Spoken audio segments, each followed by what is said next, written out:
On a stormy night in 1999, Clearwater, Colorado, the streets were nearly empty. It was just after midnight when 23-year-old nursing student Rachel Morgan finished her late shift at the hospital. She called her fiancé, said she was heading home, and drove her silver sedan toward the bridge that crossed the river. She never made it. By morning, her car was found abandoned in the middle of the bridge. The driver's door was unlocked. The engine was still warm. Inside were her purse, her nursing ID, and her half-finished coffee. But Rachel was gone. At first, everyone believed the storm had taken her. Authorities told the press she may have been swept away by the floodwaters. Helicopters searched the riverbanks. Divers combed the water for days. Hundreds of volunteers joined the search. Still no trace. Suspicion turned quickly. Her fiancé, Daniel Hayes, became the first focus. He had taken out a life insurance policy on Rachel just months before the wedding. Detectives pressed him for answers. Daniel insisted he was innocent, and records placed him miles away at the time she vanished. But rumors grew louder. Some believed he had planned the whole thing. Attention then shifted to Rachel's workplace. A doctor she often clashed with, Peter Collins, was questioned. Nurses said he had argued with her days before. Others whispered about his temper and misconduct. Collins denied everything. Without evidence, the case stalled again. For more than 2 decades, the file collected dust. Each year, the Morgan family held vigils. Each year, questions went unanswered. Then, in 2022, everything changed. A storage unit rented by a former truck driver named Ethan Moore was searched after his arrest in another state. Inside, investigators found a box of personal items. Buried beneath clothes was a silver necklace engraved with the name Rachel. Forensic tests revealed her hair tangled in the clasp. DNA confirmed the match. Moore had been near Clearwater the night Rachel vanished. Phone records and fuel logs placed his truck within miles of the bridge. When confronted, he confessed. Rachel Morgan was born in 1976 in a quiet neighborhood outside Denver, Colorado. Her family was not wealthy, but they worked hard to give their children stability. Her father, George, spent long hours at a steel plant. Her mother, Linda, worked overnight shifts as a nurse at a local clinic. From the beginning, Rachel's life was shaped by routine, discipline, and responsibility. She was the oldest child in the Morgan household. Her younger brother, Kevin, relied on her for guidance, and Rachel often took on the role of a second parent when her mother was working late. Friends who grew up with her remembered a girl who rarely complained, who always carried herself with quiet determination. She was described as bright, outgoing, and dependable. In school, Rachel excelled.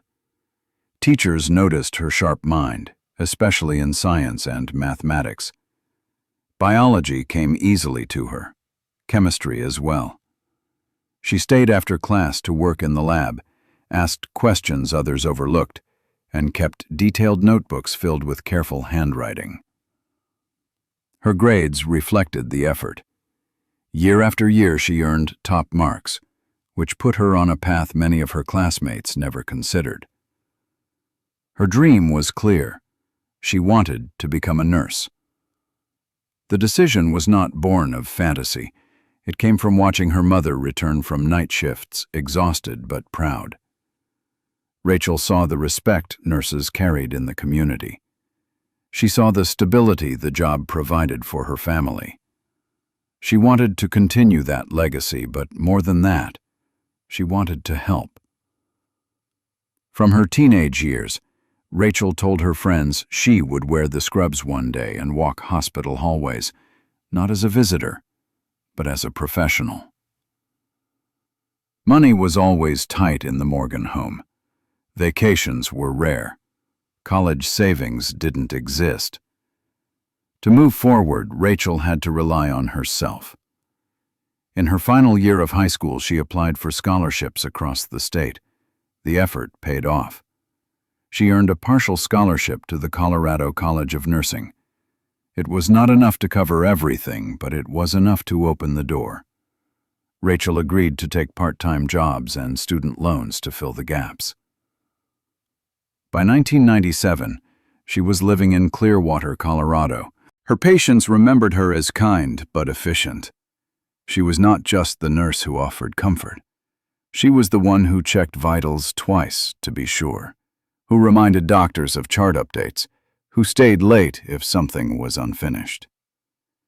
Coworkers said she had little tolerance for shortcuts, and more than once she confronted staff who ignored procedures. That resolve earned her respect, but it also created friction with certain doctors.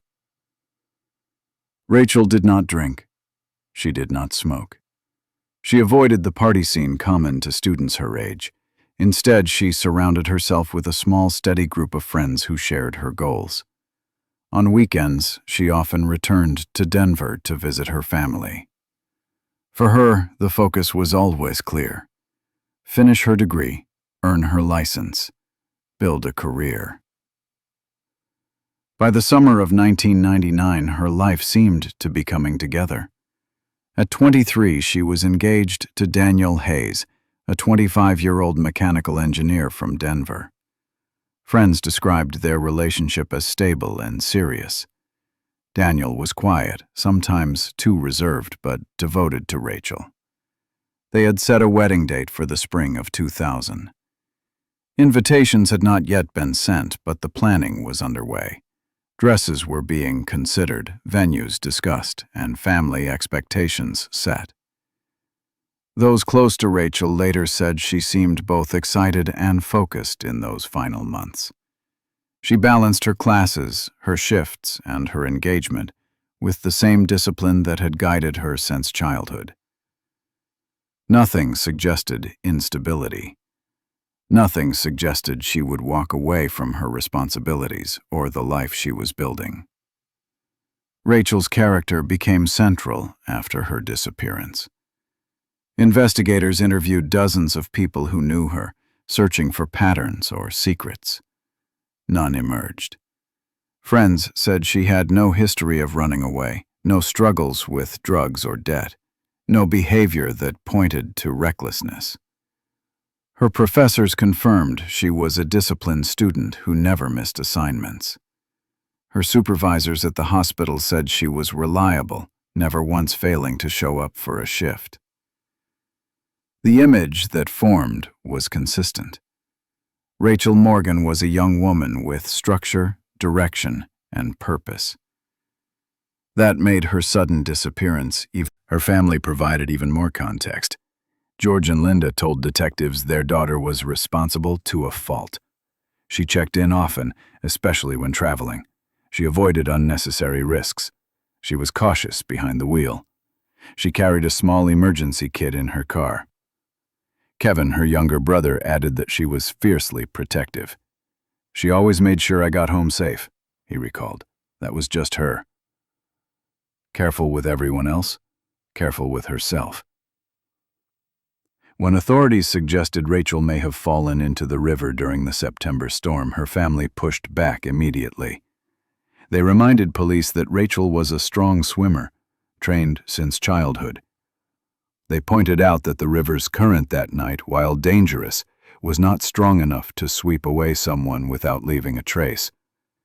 They insisted she would never have left her car unlocked, her purse in the seat, and her keys in plain sight. The background told investigators something important. If Rachel disappeared, it was not because she chose to. It was not because she was reckless. It was because someone else intervened. That conclusion reshaped the way the case was viewed. What had first looked like a tragic accident began to look like foul play. The victim's life story ruled out the easy explanations. It forced detectives to widen their lens, to consider that someone in Rachel's circle, or outside it, had made her vanish. For reporters, Rachel's background became part of the headline. She was not portrayed as a troubled young adult or a runaway. She was portrayed as a promising nurse, a bride-to-be, a woman with a future stolen before it began.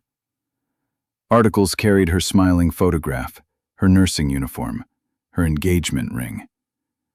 The community rallied around that image, convinced she had been taken against her will. Over time, the details of her life were repeated so often they became symbols of the case. Her scholarship to nursing school, her long hours at the hospital, her careful reputation, her upcoming wedding. Each fact painted the same picture. Rachel was building a stable life. That stability made her disappearance stand out as unnatural. 23 years later, when the truth finally came to light, those details still mattered. They reminded the public that Rachel was more than a name in a file. She was a young woman with direction, stripped of it by violence. Her background, once a simple biography, became the foundation of the investigation and the reason her case never faded from memory. On the night of September 14, 1999, Rachel Morgan walked out of Clearwater General Hospital after finishing her late shift. The time was 10:15 p.m. Nurses remembered her stopping briefly at the front desk to wish them good night. She carried her bag over her shoulder and looked tired but composed, the same way she always did after long hours on the floor. By 10:25 p.m., a hospital security camera recorded her in the parking lot. The grainy black and white footage showed Rachel in a light-colored jacket, her nursing bag slung across her shoulder. She crossed the lot at a steady pace toward her silver sedan. She unlocked the door, stepped inside, and drove out. This would be the last confirmed footage of her alive. At 10:30 p.m., Rachel's sedan left the hospital grounds and headed south toward the Clearwater Bridge. That bridge stretched across the Platte River and was part of her normal route home. The drive from the hospital to the bridge was less than 10 minutes. She had traveled it dozens of times before. At 11 p.m., a local resident who lived near the bridge noticed headlights glowing in the rain. He later told police he saw a silver sedan. At 11:15 p.m., the weather shifted violently. A sudden burst of rain swept over Clearwater. Winds picked up, heavy enough to push tree branches into the road and reduce visibility across the bridge. For investigators, this storm would later complicate everything. It erased potential footprints, distorted tire marks, and drowned out any noise that might have drawn attention to the bridge. By 11:30 p.m., Rachel's phone signal cut off completely. It stopped pinging local towers, as if the device had been switched off or destroyed. That abrupt silence marked the precise moment when investigators believed she vanished. The next morning, at 6:45 a.m., a fisherman heading out for an early start spotted Rachel's silver sedan parked at the edge of the bridge. The driver's side door was slightly open. The headlights were still off, but the battery showed signs of recent use. The fisherman called police immediately. Inside the car, officers found Rachel's belongings untouched. Her purse rested on the passenger seat. Her wallet, identification, and credit cards were still inside. Her nursing ID badge lay next to a half-finished cup of coffee in the console. Her keys were still in the car. Nothing was missing. There was no broken glass, no sign of a struggle, no indication of theft. To investigators, the condition of the car was the first red flag. Rachel was careful.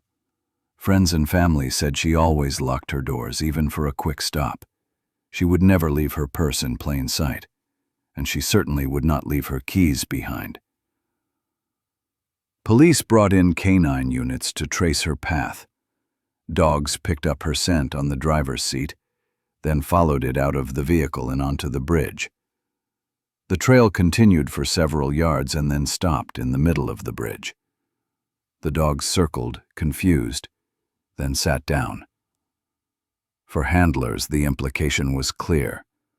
Either Rachel fell into the river, or she was forced into another vehicle right there. The river became the first focus. Divers entered the water searching for hours. They dragged nets along the banks, scanned downstream for debris, and deployed boats with sonar. The current was strong but not overpowering that night. No bodies surfaced. The contradictions deepened suspicion. Detectives began to focus on the few minutes between 11:10, when Rachel opened Daniel's text, and 11:30, when her phone went dark. That 20-minute window became the heart of the case. Somewhere in that short stretch of time, in a familiar place she had crossed many times before, Rachel disappeared. Witness statements added fragments but no clarity. The neighbor who saw the sedan at 11 could not describe if anyone was inside. Another driver who crossed the bridge later said he thought he saw a person standing near the guardrail, but admitted the rain blurred his vision. A third resident reported hearing what sounded like a vehicle door slam, but the storm covered everything else. None of these accounts could be confirmed. The car itself yielded no answers. Forensic technicians dusted for fingerprints but found only Rachel's. No foreign prints were visible on the doors, the steering wheel, or the trunk. The driver's seat was adjusted normally. The gas tank was half full. The vehicle had no mechanical issues. It looked like a car left in mid-use, abandoned without reason. Investigators also checked for tire marks around the bridge. The rain had erased nearly everything. Only faint impressions of Rachel's own tires remained. If another vehicle had stopped near hers, the evidence was gone by morning. As the first day ended, police summarized what they knew. Rachel left work at 10:15. She drove toward the bridge. At 11 o'clock, her car was seen. At 11:10, she opened a text. By 11:30, her phone was silent. By 6:45 the next morning, her sedan sat with the door ajar and her belongings untouched. This was the timeline. A 20-minute gap. A missing person. No witnesses who could provide a clear picture of what happened. For her family, the discoveries were unbearable. They stood at the bridge that morning, staring at her car under the flashing lights of police cruisers. Her father asked the question everyone was thinking. Why would Rachel leave her purse, her coffee, her keys, her entire life sitting inside that car, and walk away into the night? The initial accident theory began to collapse under scrutiny. Rachel's caution, her strong swimming ability, and the strange detail, the unanswered questions would haunt the investigation for years. But the timeline never changed. It remained frozen between 11:10 and 11:30 p.m. on that stormy September night, when a young woman's life simply stopped. On the morning of September 15, 1999, Clearwater police moved quickly. By dawn, the silver sedan, abandoned near the Platte River Bridge, had turned into a full-scale crime scene. Officers cordoned off the area with tape, photographing the car from every angle. The door on the driver's side was still ajar, the headlights faint in the early fog. Inside, Rachel Morgan's belongings sat untouched. Her purse, her keys, a half-finished cup of coffee. Nothing was missing, but everything was wrong. The department treated the case as an emergency. A young woman had vanished without explanation. The last trace of her was a car left idling by the bridge. Chief investigators feared she may have fallen into the river. Within hours, the local dive team was called in. Boats with mounted spotlights combed the surface. Divers searched below, scanning with flashlights in the dark water. For 7 straight days, they covered every bend of the Platte near Clearwater. They found nothing. No clothes, no personal items, no body. Frustration mounted. Rain the previous night had been heavy, washing away potential footprints and erasing tire impressions from the dirt shoulder near the bridge. Officers collected what they could: fibers from the car, smudged prints on the door, cigarette butts near the guardrail. But in 1999, DNA testing was slow and limited. What they had was not enough to build a case.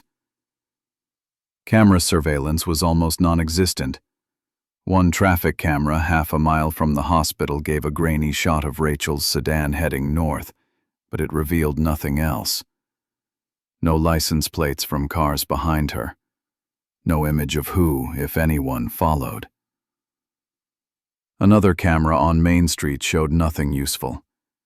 In an age before widespread digital recording, the trail went dark far too quickly. The lack of evidence pushed the department to ask for help. Flyers went out to surrounding towns. Newspapers ran front-page headlines. Young nurse Rachel's family refused to stay silent. Her parents stood in front of TV cameras outside the Clearwater station, pleading for leads. Her younger brother Kevin handed out posters across Denver. "Please help us bring Rachel home," her father said. "She wouldn't walk away. She wouldn't leave us like this." Their persistence kept the story alive, even as tips began to dry up. At the hospital, detectives interviewed dozens of staff. Nurses remembered Rachel leaving on time, tired but cheerful, carrying her bag across the parking lot. A fellow nurse recalled, "She waved goodnight. Nothing seemed unusual. She just said she'd see me the next evening." Doctors and administrative staff gave statements, but none had noticed anything suspicious inside the building or lot. No one reported strangers lurking.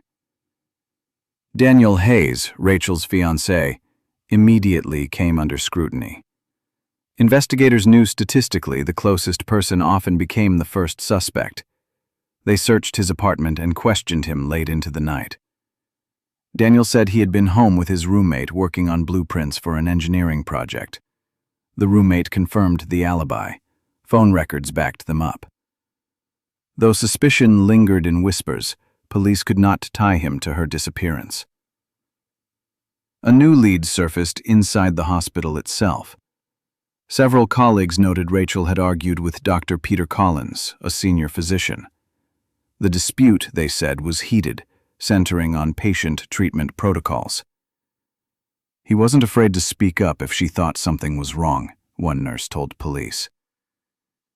Rumors also swirled that Collins had a history of making female staff uncomfortable.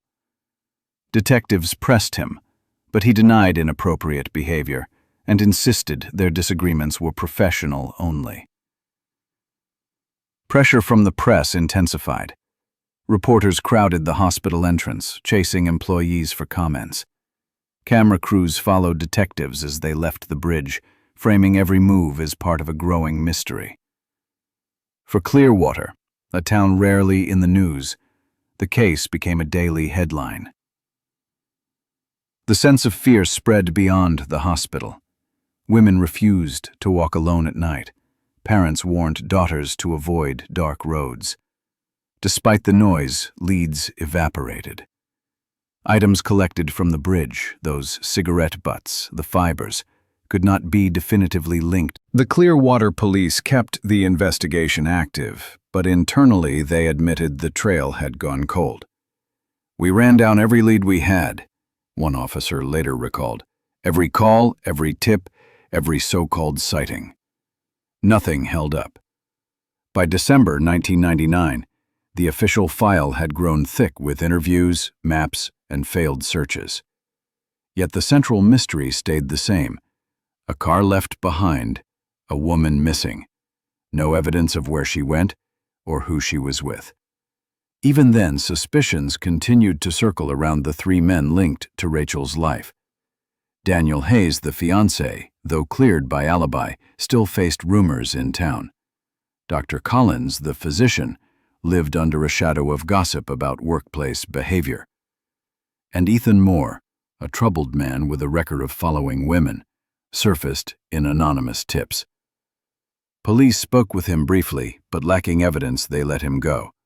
The case reached a standstill. For months, Clearwater police returned to the bridge, walking the length again and again, searching for what they might have missed. Nothing new appeared. Every theory, accident, runaway, foul play, remained possible. None could be proven.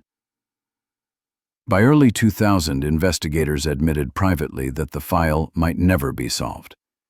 Officially, they left it open, but with no body, no weapon, and no witness, the disappearance of Rachel Morgan settled into a painful limbo. Her family clung to hope. They believed someone had taken her, that evidence existed somewhere. They refused to accept she had drowned unseen in a shallow river. Her fiancé maintained his innocence and spoke rarely, telling reporters only once, "I loved her.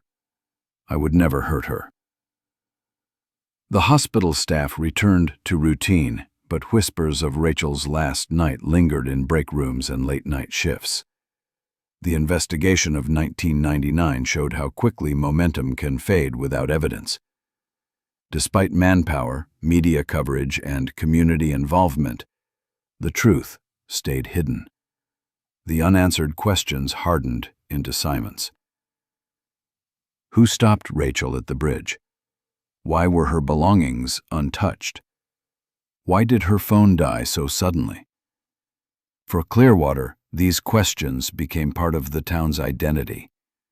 When investigators reached the end of their first searches, they had no body, no physical struggle, and no obvious trail.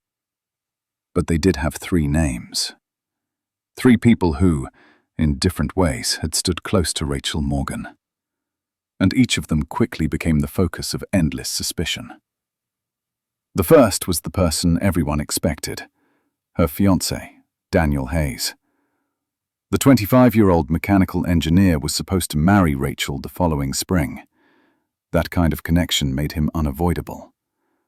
Detectives wanted to know if the man planning a wedding might also have had a motive to end it. Police records show Daniel was questioned for hours. Investigators pressed him. Was he truly happy about the engagement? Had money become an issue? Had there been jealousy? At first, Daniel appeared calm, answering every question. He explained that he had been at home the entire night with his roommate, Mark. Phone logs showed a call between them around 10:45 p.m., and Mark told police, "He never left the apartment. We were on the couch until past midnight." Still, suspicion clung to him.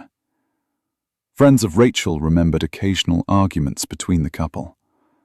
One co-worker said, "They seemed fine most of the time, but once she came in upset." She said Daniel wanted to postpone the wedding, and she didn't. Those details fueled doubts. Detectives knew that outwardly solid relationships could hide turmoil. Daniel also faced a harsher public judgment. News reports labeled him the prime suspect within days. Strangers speculated that a young fiancé, under pressure, might have chosen escape through violence. Though no evidence supported that, the weight of being the one closest made him the easiest target. The second name was a man who worked alongside Rachel at Clearwater General Hospital, Dr. Peter Collins. He was 48 years old, a senior physician, respected but also feared. Nurses described him as strict, sometimes arrogant, and quick to anger. Weeks before Rachel disappeared, several colleagues recalled a heated argument between her and Dr. Collins in the emergency ward. The dispute had been about patient care. Rachel had advocated for additional monitoring of a child admitted with head trauma. Collins disagreed. Collins denied everything. When approached by reporters outside his home, he snapped, "This is nonsense. I had nothing to do with that girl's disappearance. But the tension between him and Rachel became impossible to ignore. Police questioned him several times, asking if he had seen her the night she vanished. He said no, insisting he had left the hospital earlier in the evening. Still, his name lingered in every conversation about suspects. Then there was Ethan Moore. Unlike Daniel or Collins, Moore had no official connection to Rachel's daily life. He was 30 years old, unemployed, known in the community for erratic behavior. He had a history of harassment charges, usually involving women he claimed to admire. For Rachel, he had written letters, disturbing letters. One of them, found in her locker months before she vanished, read, "You are my angel. You saved me once and you will save me again. I watch you, and I know we are meant to meet." Rachel had told a friend about it, brushing it off as strange but not dangerous. She never filed a report. But Moore was not just writing. Witnesses said they had seen him outside the hospital parking lot more than once. A security guard remembered telling him to leave. He said he was waiting for someone, the guard recalled. I knew it was Rachel, but he walked off when I got firm. That was enough to put Moore squarely on the suspect list. Police brought him in. He admitted sending the letters, but denied stalking her. I never touched her. I only wanted to talk, he said. He claimed he had been home alone the night Rachel vanished. With no one to confirm that, the statement remained hollow. Still, investigators had no proof he had gone near the bridge that night. Beyond these three names, other theories filled the air. Some believed Rachel had slipped in the storm. The unlocked car door and the rain-slick pavement seemed to support that idea. But no body was ever recovered, and the Platte River, while dangerous, was not raging enough that night to sweep someone away without leaving a trace. Rachel was also a strong swimmer. Her family rejected the accident theory immediately. Others whispered that she might have run away. A young woman about to marry could have felt trapped. But everyone who knew her insisted that was false. She had been planning the wedding with excitement. She had left her purse, her car, her keys, her entire life sitting inside that sedan. Running away made no sense. So the spotlight circled back to Daniel, Collins, and Moore. Each carried shadows. Each had moments of conflict with her. And yet each denied involvement. Detectives tested every angle. They reviewed Daniel's financial records, looking for life insurance policies or sudden debts. They found none. They interviewed Collins's colleagues again, but no one had seen him near Rachel that night. They searched Moore's small apartment. Nothing tied him directly to her disappearance. At one point, investigators tried to recreate the drive from the hospital to the bridge. They hoped for new clues. What they discovered instead was how quickly suspicion could fracture a town. Neighbors muttered about Daniel. Some even stopped speaking to him, convinced he must have lied. "It's always the fiancé," people said. Others rallied against Collins, citing the argument in the ER as proof of a deeper grudge. And a smaller group feared Moore, pointing to his unstable record and eerie fixation. These divisions cut through Clearwater. The media fed on them, publishing stories with headlines like, "Love, Medicine, and Obsession. 3 men in a nurse's disappearance." Reporters chased each suspect for comment, fueling drama without evidence. Investigators, meanwhile, were stuck. The lack of physical proof meant every theory collapsed. By early 2000, Months had passed without progress. The official investigations slowed. Theories turned into arguments. Suspects turned into scapegoats. And Rachel Morgan's case was no closer to resolution. The trio of suspects became infamous. For over 2 decades, their names would be repeated every time someone in Colorado mentioned the Clearwater Bridge. For Daniel, it meant living under suspicion despite his innocence. For Collins, it meant his reputation never recovered. And for Moore, it meant the community quietly feared him, even as he walked free. The tragedy of Part 5 is not only the existence of suspects, it is the uncertainty. 3 men, 3 paths of conflict, 3 reasons for suspicion, and yet, no proof. Theories kept the town divided, but theories were not justice. They were only shadows stretching across years of silence. By the early 2000s, the case of Rachel Morgan had grown cold. Investigators had followed every lead, searched the river, and questioned every name linked to her. But without a body, without new evidence, the file was quietly pushed aside. Officially, it was still open. Unofficially, it was frozen. For the Morgan family, time did not soften the wound. Each September, they gathered at Clearwater Bridge, the place where Rachel's car had been found. They lit candles, held photos of her, and prayed. To them, it was not just a memorial. It was a protest. A way of saying her story was not over. Life for those closest to Rachel splintered in painful ways. Daniel Hayes, her fiancé, faced the crushing weight of suspicion even after police cleared him. The town never fully trusted him. In 2002, he left Colorado. He settled in Oregon, alone, refusing to remarry, refusing interviews. He built walls around his life, and carried the silence of someone marked forever by an accusation he could never erase. Dr. Peter Collins fared no better.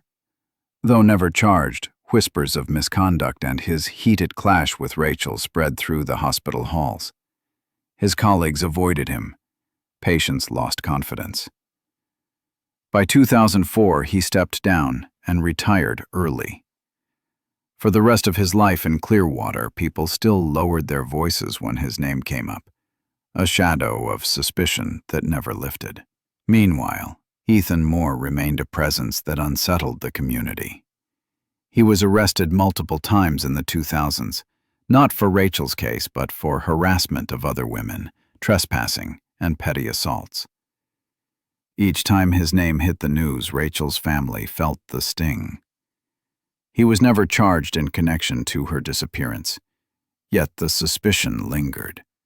His unpredictable behavior kept fear alive even as the case sat idle.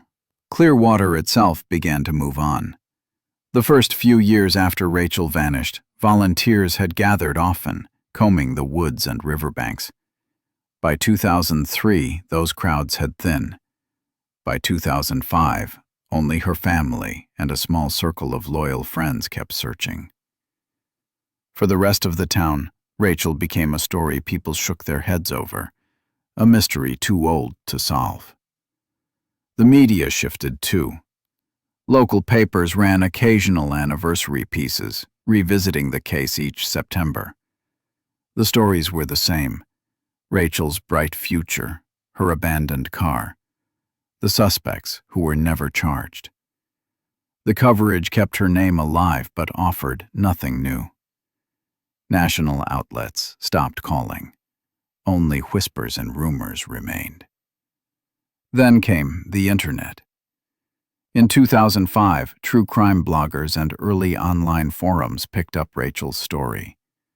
Her photo began appearing on lists of Colorado's unsolved mysteries. Strangers debated her fate late into the night. George carried on, standing at the bridge every September. Linda's health declined, her spirit weighed down by years of grief. And Rachel's younger brother, Kevin, grew from a teenager into a determined advocate. He began speaking at schools and community events about safety, about security for students, using his sister's story as a rallying cry. If Rachel had been protected, maybe she would still be here, he once told a college group. His activism was one of the few sparks left in a case gone cold. As the years passed, Rachel's name became less about one young woman and more about a collective memory. For Clearwater, she was the girl who disappeared and never came back, a symbol of unanswered questions, a reminder of how fragile a community's sense of safety could be. By the end of that first decade, the tragedy of Rachel Morgan had shifted. It was no longer just about what happened to her on that September night in 1999. It was about what happened after. A family forced to live in limbo, suspects left in shadow, and a town carrying a scar it could not heal. Rachel's case had become a cold case in every sense. The files sat in a cabinet. The leads dried up. The world moved forward. But for those who loved her, and for those who lived under suspicion, the clock had never moved at all. And for nearly 20 years, Clearwater lived with that silence. Until a single strand of hair and the determination of a young detective would one day change everything. In 2021, Colorado launched a dedicated cold case unit. The mandate was simple: reopen the files that never got answers. Rachel Morgan's folder sat near the top, 22 years old on paper, heavy with reports, light on proof. The team assigned the case to Detective Elena Ramirez, a detail-driven investigator known for living in the evidence before drawing conclusions. She started where the first team had stopped, the box of physical items logged in 1999. It held photos from the bridge, swabs from the car, the coffee cup, the nurse's badge, and a small paper envelope mislabeled Trace Front Seat. Inside the envelope was a single brown hair. In 1999, the lab could only say it wasn't Rachel's. Technology stalled there. In 2021, that excuse no longer stood. Ramirez checked the chain of custody. The seal, signatures, and dates were intact. No contamination notes. She requested expedited testing using current mitochondrial and autosomal DNA methods. The lab cut the hair carefully, harvested the shaft DNA, and pushed it through the state lab's new workflow. While she waited, Ramirez reread the original interviews. She flagged every assumption the first investigation treated as fact. The storm meant an accident. The fiancé's alibi meant no domestic motive. The doctor's reputation meant misconduct. The stalker's letters meant obsession but not opportunity. She wrote one line on her whiteboard: "Let the evidence tell the story." The lab called in 4 days. The profile did not match Rachel. It did not match Daniel Hayes. It did not match any known associate from 1999. Ramirez asked for a CODIS run. Hours later, the hit arrived. The hair matched a convicted offender, Ethan Moore. Moore's name already appeared in the old file, a peripheral figure who had mailed Rachel unsettling letters and lingered in hospital waiting rooms. He was questioned back then, denied contact, and walked away because nothing tied him physically to her car. Now, a strand of hair did. Ramirez pulled Moore's current status. One box held loose photos, receipts, and small keepsakes. Near the bottom, under a folded bandana, sat a silver necklace. The pendant was simple, RACHEL, engraved in block letters. Ramirez froze the frame, zoomed the serial marks, and requested an on-scene comparison against the 1997 gift receipt copied in the original file from Rachel's mother. The font and clasp marks matched brand and year. The necklace had never been recovered in 1999. It should have been on Rachel's neck or among her things. It was now in a box Moore kept. Ramirez sealed the necklace, logged it, and had it swabbed for touch DNA. The lab later confirmed a mixed profile consistent with female DNA that could not exclude Rachel, with low-level trace from an unknown male contributor. The male trace could not be confirmed as Moore's due to degradation, but the hair from the car already spoke louder. The interview followed standard protocol. Ramirez brought Moore into a secure room at the prison, read him his rights, and started with his 1999 statement. He repeated it. He had seen Rachel at the hospital weeks before the disappearance, admired her, but never approached her outside work. Ralimir showed him the SOTUS report. He said the hair could have fallen onto her sweater in the waiting room, then transferred to the car later. She showed him the chain of custody and the log that placed the hair on the front seat within hours of the disappearance. She slid photos of the necklace across the table. He blinked, then said he bought it at a thrift store. Ramirez produced the 1997 gift receipt and the matching clasp marks. His story shifted.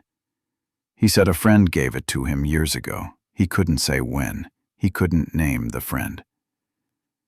Ramirez didn't push for a confession. She built the record. She requested Moore's 1999 phone records, limited but still showing a device pinging near Clearwater on multiple nights that month, including the week of Rachel's disappearance. She pulled gas receipts linked to a credit card used by Moore 2 days before the event, placing him in the corridor between his last known residence and Clearwater.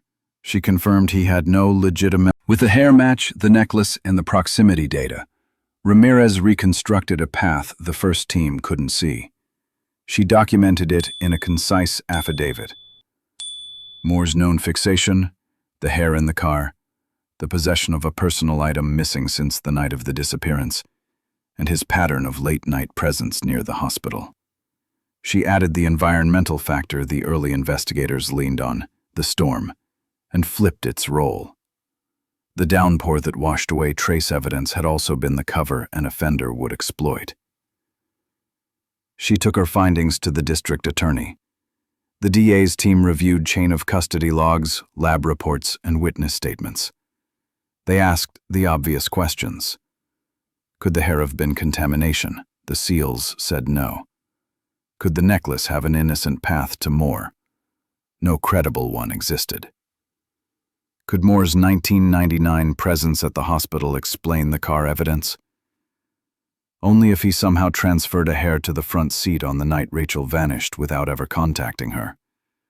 A claim unsupported by any witness and contradicted by his possession of her jewelry. The DA authorized an arrest warrant for first-degree murder, supported by kidnapping and evidence tampering. Ramirez coordinated with the prison to take custody at release, ensuring Moore went from one set of bars to another. The press advisory was brief and factual. A cold case had new evidence. An arrest was imminent. Before the announcement, Ramirez made one call. She invited Rachel's parents to the station. She laid the necklace on the table in a sealed bag and told them how it was found. She explained the hair match and what it meant. She didn't promise a conviction. She promised a chance to put the facts in a courtroom, not on a rumor mill. The public statement hit that afternoon. It was direct. A DNA hit identified Ethan Moore as a person of interest. A search recovered a necklace engraved with the victim's name from his stored belongings. Additional evidence placed him in the area in the relevant window. Reporters asked why this wasn't found in 1999. Ramirez answered without spin. Technology has changed. The review was thorough. The case moved because the evidence moved. The breakthrough wasn't a scene in a lab with dramatic music. It was steady work. An old hair finally tested, a box finally opened, a name on metal finally matched to a receipt, and a timeline finally rebuilt brick by brick. The emotional high point didn't come from speculation. It came from the moment the evidence aligned and pointed in one direction. In the weeks that followed, the lab issued final reports. The hair was a full CODIS match to Moore with statistical certainty. The necklace's manufacturing marks were consistent with the 1997 purchase. The mixed DNA on the pendant supported prior contact by Rachel. Cell site records placed Moore along the corridor before and after the night she vanished. The cold case team compiled it all into a clear prosecutorial package. For 22 years, the case lived on guesses. In 2021, it returned to facts. A single overlooked hair and a piece of engraved silver rebuilt the story of what happened after a young nurse left her shift and never came home. The file no longer sat in the dark. It moved to a charging desk, then toward a courtroom, where the questions would finally be answered under oath. In February 2022, the Colorado Bureau of Investigation made the announcement that people in Clearwater had been waiting more than 2 decades to hear. After nearly 23 years, they were charging Ethan Moore with the murder of Rachel Morgan. The news came with hard evidence. Investigators revealed 2 items that could no longer be ignored. The first was a single strand of hair collected from Rachel's car back in 1999. Modern DNA testing confirmed it belonged to Moore. The second was even more damning. A silver necklace engraved with Rachel's name, found in a box of Moore's belongings stored in evidence after one of his later arrests. The announcement exploded across Colorado media. Local stations broke into programming, newspapers ran headlines within hours, and online coverage spread nationwide. In Clearwater, the small town that had carried the wound of Rachel's disappearance for so long, the story reopened every old debate. People asked each other in grocery stores and coffee shops, had they overlooked the obvious all along? But investigators came prepared. They laid out the chain of custody. They presented reports that traced the hair sample directly from the car to the evidence locker, untouched for over 2 decades, until advanced testing was available. They showed him the SODIS hit, the federal database match that put his profile against the hair. They reminded him of the statements from hospital staff who remembered him lurking around the facility back in 1999, making people uncomfortable. Moore kept denying, but his composure began to slip. His voice cracked at points. He contradicted himself on details. When asked how he could have bought a necklace engraved with Rachel's name at a flea market, he muttered excuses that shifted each time. The detectives used a slow, steady approach. They didn't raise their voices or push him to the edge immediately. Instead, they circled back to his inconsistencies, repeating his own words to him, letting the silence stretch out until he grew restless. Psychological pressure began to build. Over hours of questioning, the facade broke. Moore slumped in his chair, his hands shaking. Finally, he whispered a version of the truth. Then another. Then another. His story kept changing, but each change moved closer to the inevitable confession. He admitted that on the night of September 14, 1999, he was parked near the Clearwater Bridge. He saw Rachel's car pull over and waited for the right moment. The storm gave him cover. Heavy rain, loud wind, almost no visibility. According to his words, he approached her, forced her out of her vehicle, and dragged her toward his truck. When pressed about what happened next, he muttered that it wasn't supposed to go that far. He claimed he panicked, that Rachel resisted, and that in a violent struggle he killed her. He described driving north toward the foothills and pulling into an abandoned mining area he knew from his childhood. There he disposed of her body. Detectives asked him to be specific. They demanded directions, landmarks, distances. At first he resisted, but eventually he sketched a crude map.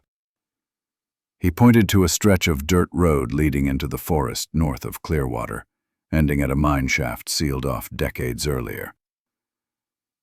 The recovery of her remains hit the family like a storm. George and Linda Morgan had lived with questions for 23 years.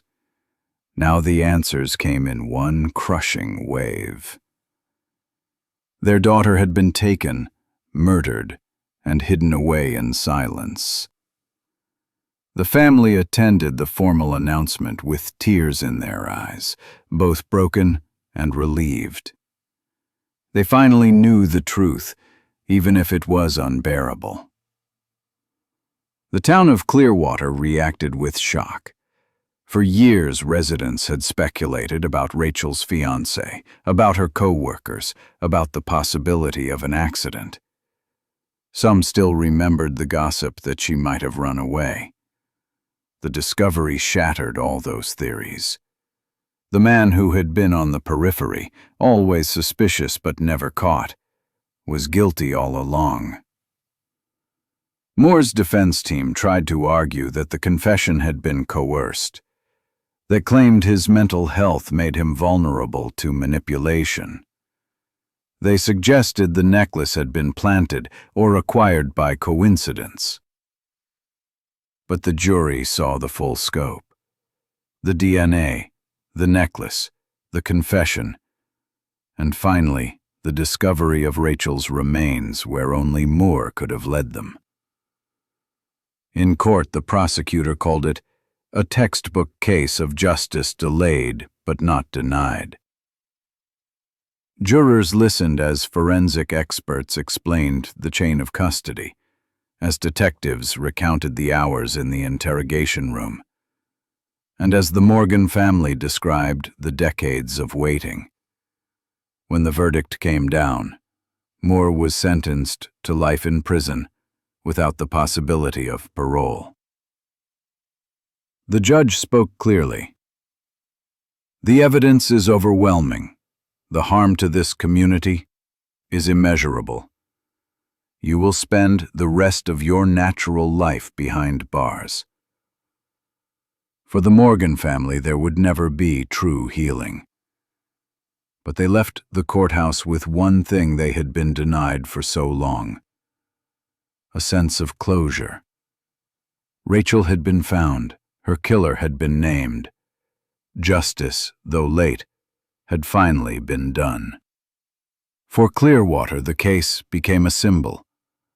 It showed the power of modern DNA technology, the persistence of investigators who refused to let a cold case die, and the resilience. The coffin was carried past rows of candles and flowers. A line of nurses from Clearwater General Hospital walked behind it in silence, wearing their uniforms. At the gravesite, Rachel's mother placed her hand on the coffin and whispered words only her family could hear. After decades of silence and fear, the community finally gave her the farewell she deserved. Out of this painful closure came something meaningful. The University of Colorado's School of Nursing announced the creation of the Rachel Morgan Scholarship. designed for nursing students from working-class families. It was a direct tribute to Rachel's own struggle, balancing school, night shifts, and a dream of becoming a nurse. Each year, the scholarship would support 2 students, ensuring Rachel's passion for helping others continued, even though her life was stolen. Clearwater itself chose a permanent way to remember. The town commissioned a granite memorial placed near the Platte River Bridge, the very place her car was found. Carved into the stone were the words, "In memory of Rachel Morgan, never forgotten." On the day of the unveiling, dozens of candles were lit around it. People tied white ribbons to the railings of the bridge. For those who lived through the case, it was a reminder of how quickly tragedy can strike. For younger residents, it became a symbol of justice and perseverance. The case also transformed law enforcement practice across Colorado. Investigators openly admitted their early mistakes.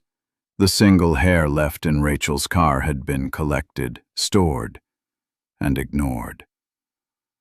At the time, DNA testing was primitive and expensive. But in 2021, new techniques unlocked the truth. Detectives now use Rachel's case as a training example. In lectures across the state, officers are taught never to dismiss or shelve potential evidence, no matter how small. That forgotten hair turned into the breakthrough that solved everything. The impact didn't stop at one case. Once Rachel's murder was solved, Colorado's cold case unit began reopening dozens of files from the 1990s, especially those involving missing women whose cases had gone quiet for the media, which had once sensationalized Rachel's disappearance, now had to reckon with its own mistakes. Back in 1999, multiple newspapers and television stations hinted that Daniel Hayes, the fiancé, might have been involved. Others speculated about Dr. Peter Collins, the hospital physician who had clashed with Rachel. The damage was irreversible. Daniel lived for decades under a cloud of suspicion.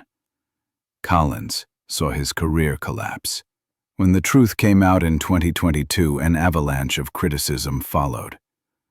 Commentators admitted that reckless reporting had destroyed reputations and magnified the family's suffering. Editorials called it a lesson in restraint.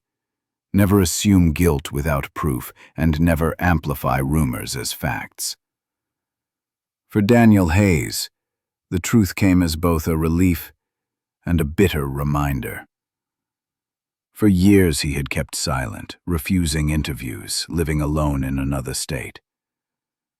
After the conviction of Ethan Moore, Daniel finally agreed to speak publicly. Standing before cameras with tears in his eyes, he said, "Finally, the truth has set me free." His words were short, but they carried the weight of 2 lost decades. He had lost not only his fiancée but also his peace of mind, living as the man people whispered about, the man many believed had gotten away with murder. Dr. Collins, too, received late vindication. Though never charged, he had retired in disgrace in 2004, hounded by rumors and abandoned by colleagues.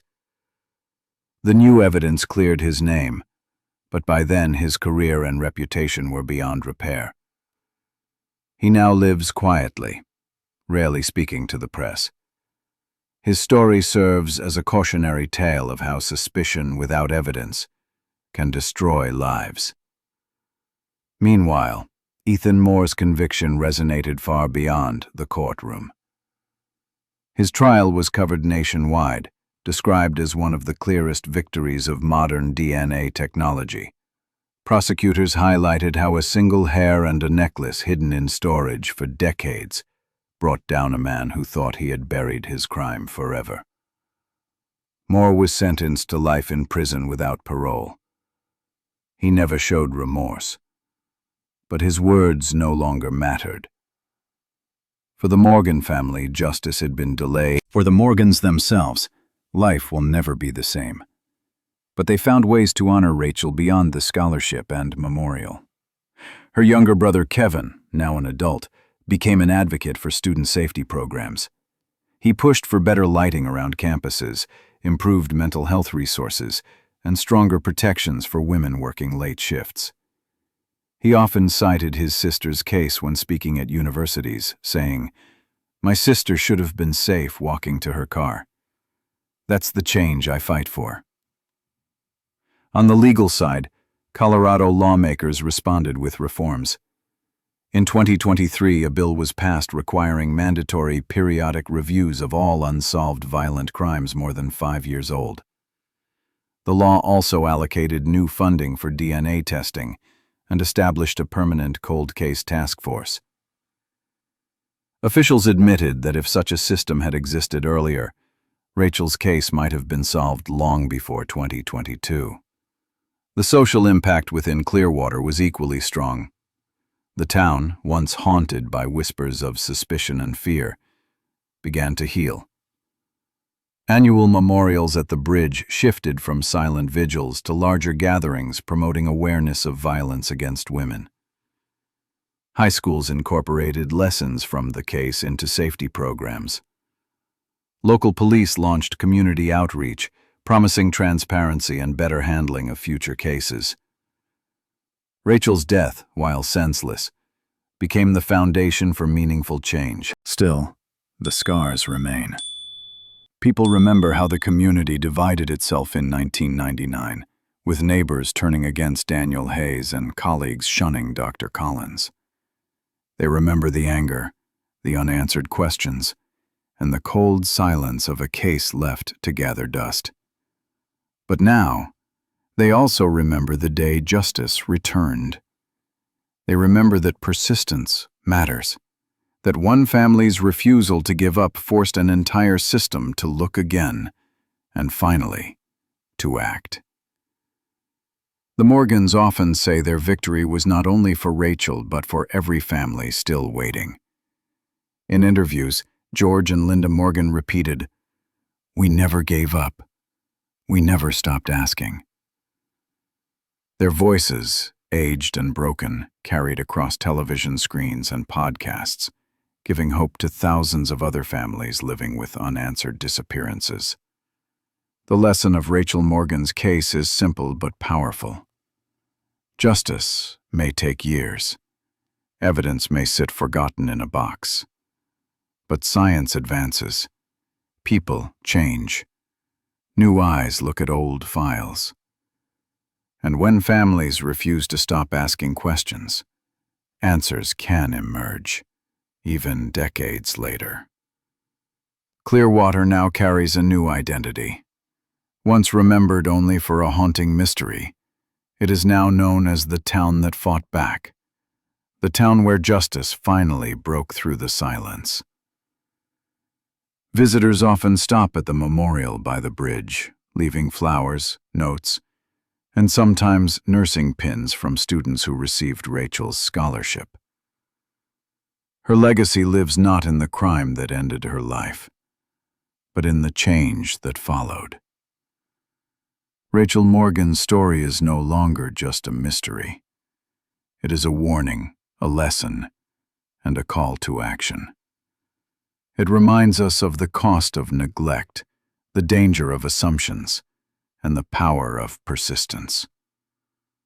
Most of all, it proves that justice, however late, can still speak. And for anyone hearing this story now, you can keep Rachel's memory alive. Share your thoughts in the comments. Let us know what stood out to you, and tell us how cases like this affect you. Don't forget to like this video, subscribe to the channel, and join us for the next story. Every interaction helps these stories reach more people and keeps the memory of victims alive. Together, We make sure they are never forgotten.